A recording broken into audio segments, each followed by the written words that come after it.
I think I'm often asked which are the books I recommend for astronomy and getting into astronomy, and this one here had bought by a friend, a neighbour, when I lived in East London, and The Collins Guide to the Stars and Planets by Inrid Path of Will Tryon.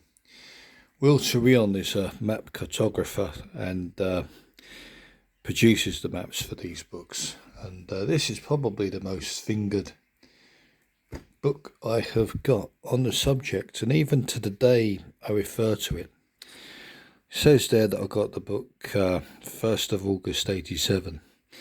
That's about 1 year after I got into the subject. It's been autographed there kindly by Inrid Path. I've never met Will Tryon to autograph it for me as well. But this book, the beauty of this is, besides having pretty good lunar maps, is the constellations are in alphabetical order, and you could turn to any one of them and it will tell you the details of that constellation, the objects in that constellation, and the objects are always visible to the naked eye, parabinoculars or a small telescope. And you can see you've got Messier references as well as New General Catalogue. And the reason I like this is often I'm writing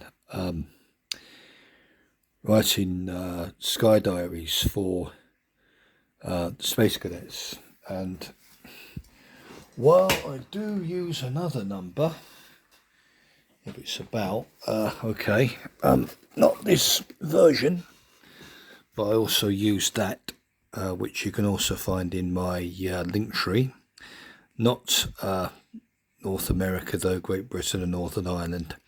I concede that I actually bought that, and I've got the British version, which at the moment I know not of where it is, but this is still quite a handy book for telling you what's up in the night sky and key events and lunar phases. This is very good for that, and it's annual, but unfortunately there's not a lot in it to keep it at the end.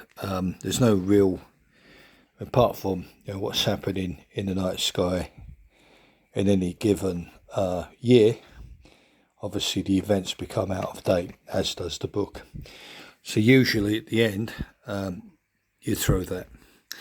There is another one which you've seen me mention before, and that is Brian Jones's Yearbook of Astronomy 2025.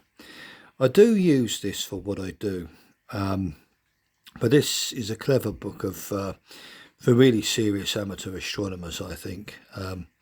Quite an in-depth almanac for them, and there's some lovely essays in this. I won't go into details because I already did that in a previous video, but my point of the matter is this book here, and there are a few copies of it on Amazon that I saw, going for not very much, including this edition, I think.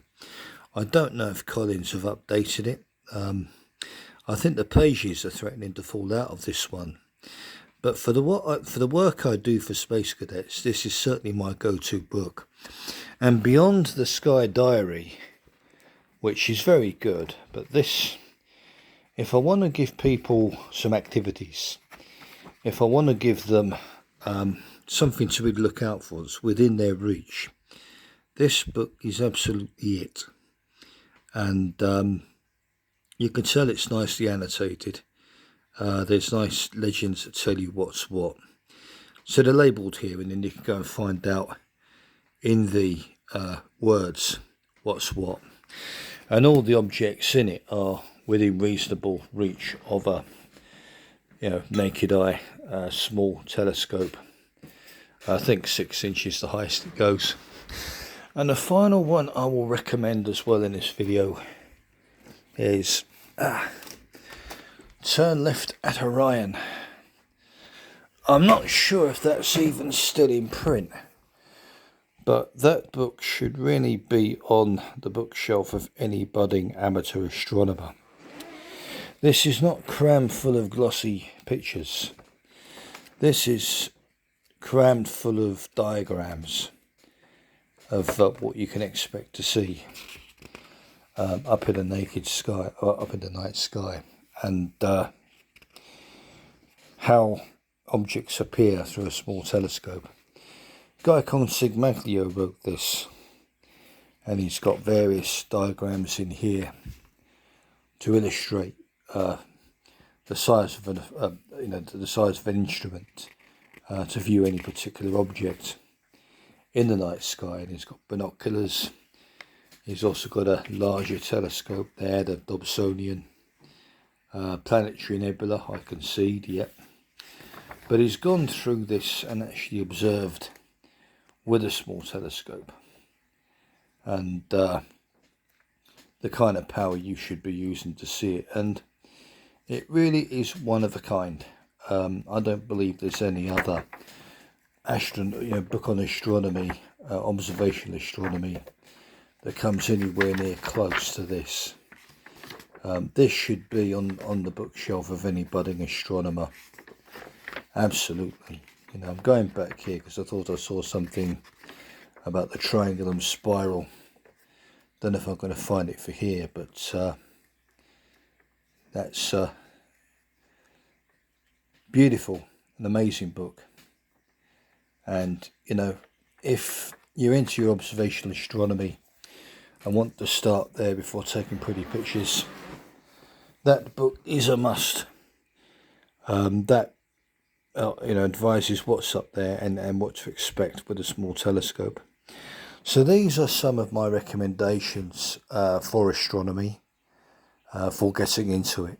And apologies, it's a bit of a I'm not a professional web editor or anything, so this is the way it is. I'll post a few more books I've got, reviews of other books I've got as well that might interest people. But yeah, I hope this has been informative for you, and thank you for watching.